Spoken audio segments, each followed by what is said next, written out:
2015வது வருஷம் மோடி அரசாங்கம் அவங்க ஆட்சிக்கு வந்து ஏறத்தாழ ஒரு 7-8 மாசத்திலேயே அவங்க இந்தியாவில் இருக்கக்கூடிய நிலக்கரி சுரங்கங்கள்லாம் இருக்குது பார்த்தீங்களா, அந்த நிலக்கரி சுரங்கங்களில் நிலக்கரி எடுக்கிறதுக்கு தனியாருக்கு அனுமதி கொடுத்தாங்க. அது என்ன தனியாருக்கு அனுமதி? இதுக்கு முன்னாடி தனியாருக்கு அனுமதி கிடையாது. ஆனால் இதுக்கு முன்னாடி கிடையாது.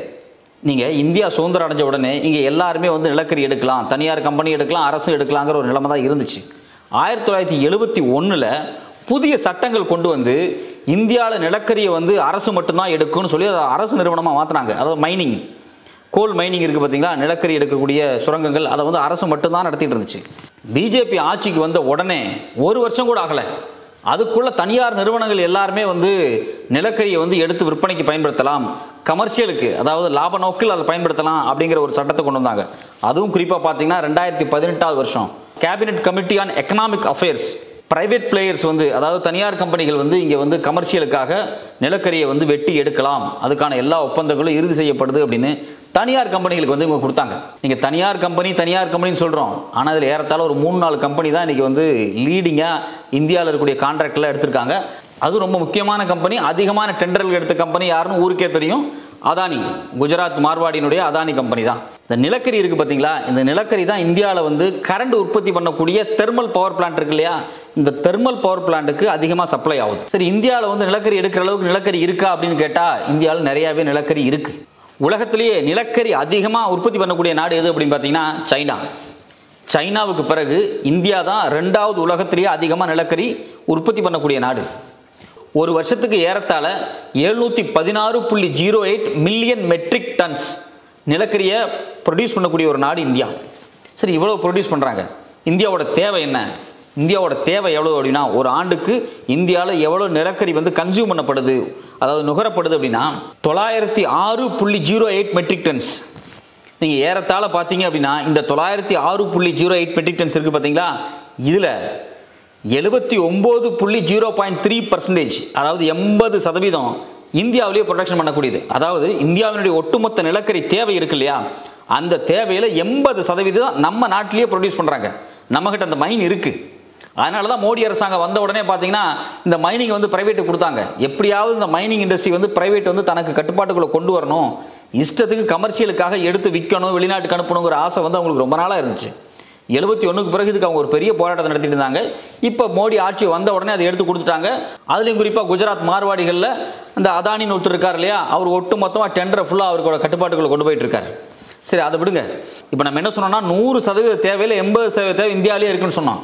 20% தேவை எப்படி பூர்த்தி பண்ணுறாங்க அப்படின்னா வெளிநாடுகள்லேருந்து இம்போர்ட் பண்ணுறாங்க.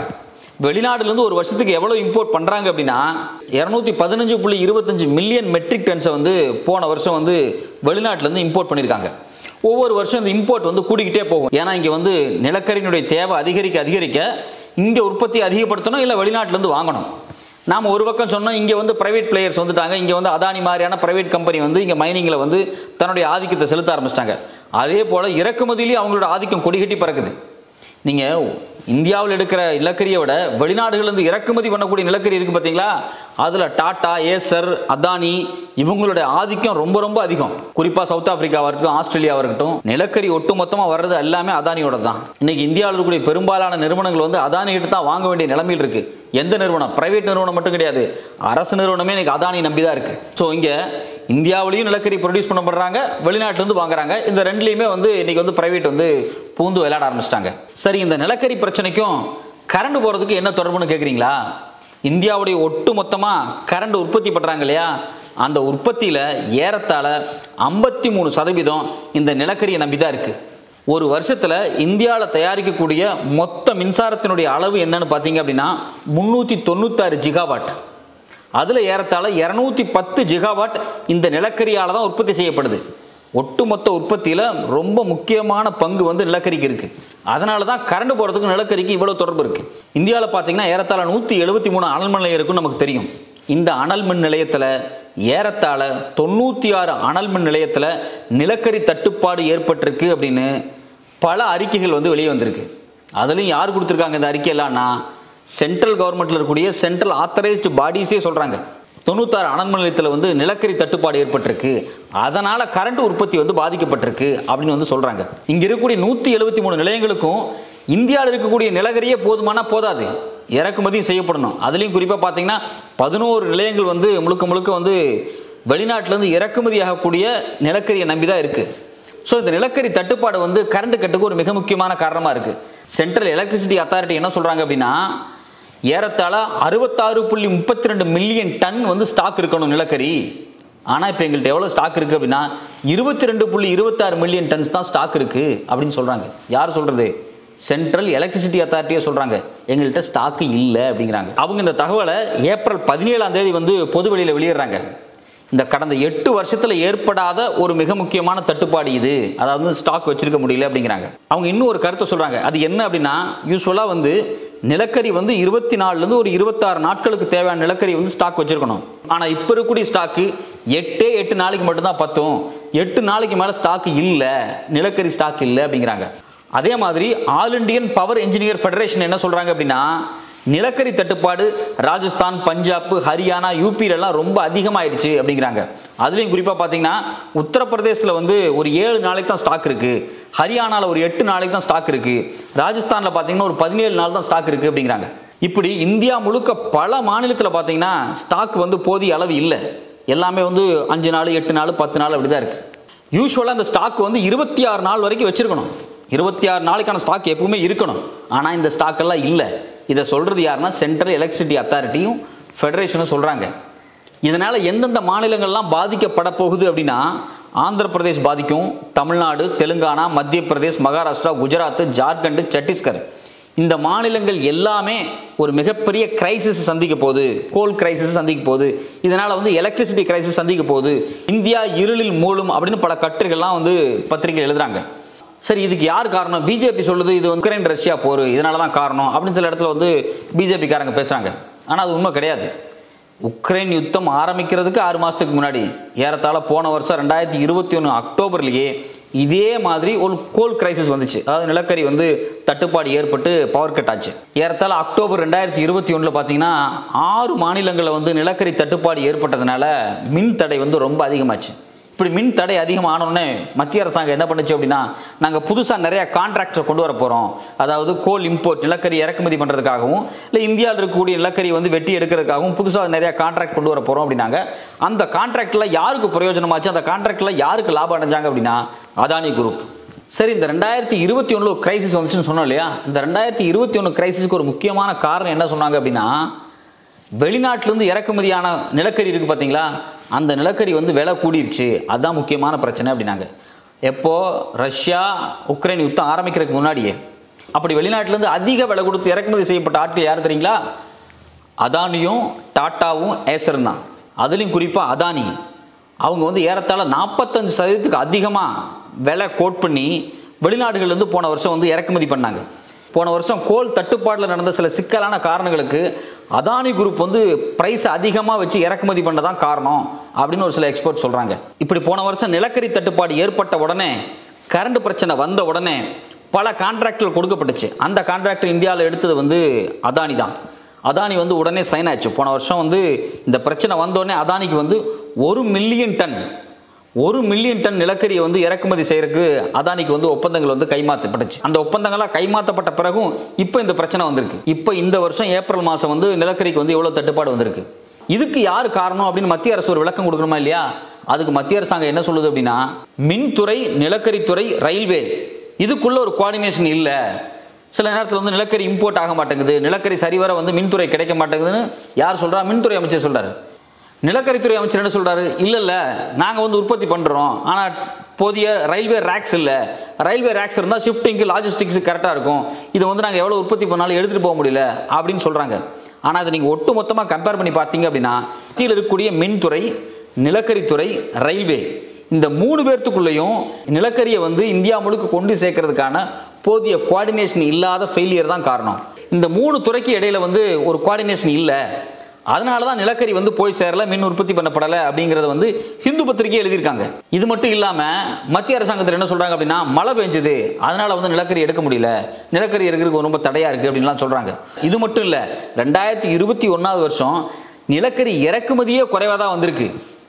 ஏன்? ஒவ்வொரு ஆண்டு நிலக்கரியினுடைய தேவை அதிகமாக இருக்குன்னு தெரிஞ்சுமே ஒன்றிய அரசாங்கம் வந்து நிலக்கரி இறக்குமதியில் ஏன் இவ்வளோ தூரம் வந்து கவனம் செலுத்தலை? ஏன் வந்து நிலக்கரியை வெயிட் பண்ணி காலை தாமதிச்சு சர்வதேச சந்தையில் நிலக்கரியினுடைய விலை அதிகமானதுக்கு பிறகு இப்போ இறக்குமதி பண்ணுங்க அப்படின்னு சொல்கிறாங்க. ஒவ்வொரு வருஷம் வந்து இந்தியாவில் வந்து எவ்வளோ நிலக்கரி தேவைப்படும், முக்கியமாக கரண்ட் உற்பத்தி பண்ணுறதுக்கு எவ்வளோ தேவைப்படும் அப்படிங்கிறத அசஸ் பண்ணுவாங்க. அந்த அசஸ்மெண்ட் பேஸில் வந்து பார்த்தீங்கன்னா ஒன்று உற்பத்தி பண்ணுவாங்க, இல்லை வெளிநாட்டிலேருந்து இறக்குமதி பண்ணுவாங்க. இங்கே இவங்க என்ன சொல்கிறாங்கன்னா, உற்பத்தி ஒழுங்காக நடக்கலை, நடந்த உற்பத்தி வந்து சரிவர கொண்டு போய் சேர்க்கலன்னு ஒரு காரணத்தை சொல்கிறாங்க. அது மட்டும் இல்லாமல் ஒழுங்காக போன வருஷம் இறக்குமதி இவங்க பண்ணல. போன வருஷம் இறக்குமதி குறைஞ்சிருக்கு. ஆனால் போன வருஷம் இறக்குமதி பண்ணாமல் 6 மாதம் 7 மாதம் சும்மா இருந்துட்டு அதுக்கு பிறகு சர்வதேச சந்தையில் நிலக்கரியினுடைய விலையெல்லாம் அதிகமானதுக்கு பிறகு இப்போ நீங்கள் போய் வந்து இறக்குமதி பண்ணிக்கங்க அப்படிங்கிறாங்க.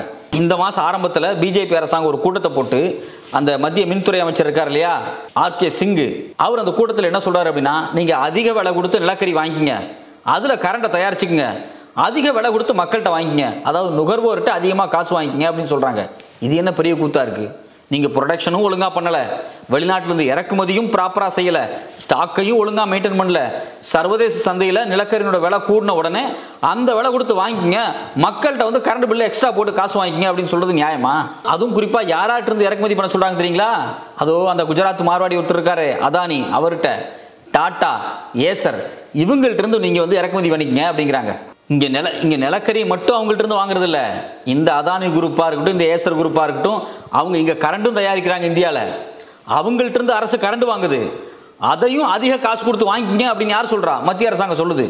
இன்னும் தெளிவாக சொன்னால் ஏசர்கிட்ட இருந்து 1200 மெகாவாட் சாலியா ஆலயத்திலிருந்தும் அதானிகிட்ட இருந்து 1980 மெகாவாட் வந்து முத்ரா ஆலையிலிருந்து வாங்கிக்கிங்க அப்படின்னு மத்திய அரசாங்கம் சொல்லுது. இப்படி இந்த நிறுவனங்கள்ட்ட இருந்து அதிக விலை கொடுத்து கரண்ட்டை வாங்கிக்கிங்க, வாங்கி மக்கள்கிட்ட கொடுத்துருங்க, மக்கள்கிட்ட அதிக விலை, அதாவது அதிகமாக கரண்ட் பில்லை போட்டு அந்த காசை கலெக்ட் பண்ணிக்கங்க அப்படின்னு யார் சொல்கிறா? மத்திய அரசாங்கம் சொல்லுது. இங்கே நம்மளுடைய நிலைமை என்னவா இருக்குது அப்படின்னா, நீங்கள் வந்து நிலக்கரியை போய் இறக்குமதி பண்ணணும்னாலும் நீங்கள் அதானிட்டு தான் இறக்குமதி பண்ணணும், அவங்களும் ரேட் அதிகமாக வச்சு விற்க போகிறாங்க. நீங்கள் ஆந்திராவை எடுத்துங்க, போன மாதம் வந்து 2 கான்ட்ராக்டை கேன்சல் பண்ணிட்டாங்க, அதானியோட போட்ட கான்ட்ராக்டை. ஏன்னா அவங்க வந்து ரொம்ப அதிக விலைக்கு வந்து நிலக்கரி விற்கிறாங்க, அந்த விலைக்கு நிலக்கரி வாங்கினா மக்களுக்கு வந்து நாங்கள் கரண்ட் தயாரித்து விற்க முடியாது, இது மிக மோசமாக போய்டும் அப்படின்னு சொல்லி 2 கான்ட்ராக்டை ஆந்திர பிரதேச அரசாங்கம் கேன்சலே பண்ணிருச்சு. அப்போது நிலக்கரியை வாங்கணுன்னாலும் அதிக விலை கொடுத்து வாங்கி தான் இங்கே வந்து கரண்ட் உற்பத்தி பண்ணி ஆக வேண்டிய சூழல் இருக்குது. இல்லை கரண்டே டைரெக்டாக வாங்கணும் பிரைவேட்டு இருந்து அப்படின்னா, அதாவது அதானிகிட்ட இருந்து வாங்கணும் அப்படின்னா அதையும் அதிக ரேட்டு வச்சு தான் வந்து அரசாங்கத்துக்கு விற்க போகிறாங்க. இப்போ இந்த ஒட்டு மொத்தமான விஷயம் யாரை போய் பாதிக்க போகுது அப்படின்னா, இப்படி நம்மள மாதிரியான சாதாரண மனுஷங்க அதிகமாக கரண்ட் பில் கட்ட வேண்டிய சூழல் நோக்கி தான் நம்ம நகர்ந்துட்டு இருக்கோம். 2015க்கு பிறகு பார்த்தீங்கன்னா இந்தியாவில் நிலக்கரி உற்பத்தி பண்ணுறதையும் தனியார் கொடுக்குறாங்க, இந்தியாவில் கரண்ட் உற்பத்தி பண்ணுறதையும் தனியார் கொடுக்குறாங்க, இந்தியாவில் கரண்ட் விநியோகம் பண்ணுறாங்க பார்த்தீங்களா, அதையும் தனியார் கொடுக்குறாங்க. இங்கே தனியார் அப்படிங்கிறதே ஒரு பெரிய வார்த்தை. அவங்க ஒட்டுமொத்தமாக கொடுக்க போகிறது அதானிக்கு மட்டும்தான். ஏன்னா அதானி தான் இங்கே ஒரு முக்கியமான பிளேயர், அதாவது கரண்ட் விநியோகத்தில், கரண்ட் தயாரிக்கிறதுல, நிலக்கரி தயாரிக்கிறதுல அதானிக்கு தான் இங்கே பெரும்பான்மையான ஒப்பந்தங்கள் வந்து கொடுக்கப்பட்டிருக்கு.